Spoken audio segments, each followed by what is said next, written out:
Sakit. Sakit. Tapos, tinanong namin kung ano pa bang nararamdaman niya. Tapos, tinatanong namin, huwag kang matulog. Sinasabihan namin, huwag kang matulog. Basta, magsalita siya kung gusto niya para kasi alam namin nagre-respond siya.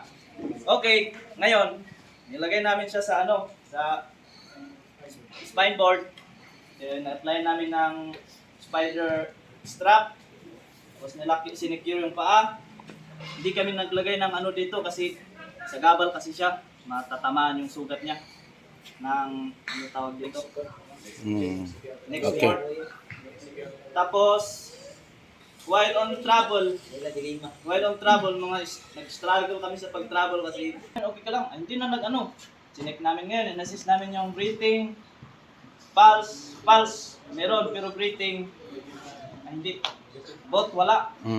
Ngayon, na-applyan namin ngayon ng CPR, yung latest na L-Core. Tapos after that, nag-respond na siya, bumalik yung niya, tapos tinuloy-tuloy namin sa extraction hanggang evacuation na dito. And additional sa aking Kumusta yung dinaanan niyo, sir? okay naman sir, talagang mas sukal talaga yung pinasok namin. Sinadya namin yun sir, bago namin hanapin talaga yung victim. Dapat din mo ibig sabihin. Yung sunog. Sunog na daanan. Yung instruction. Sunog. Sa on our way pala, kami, may obstruction doon na fire kami na nasa lubong sa daan namin. Ngayon, since kaya naman, nilihis na lang namin. Tapos after that, so,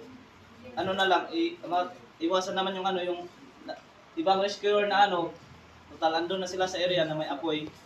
So, sinupress na lang yung apoy, pinatay, while ine-extract at in-evacuate tong tropa na wounded.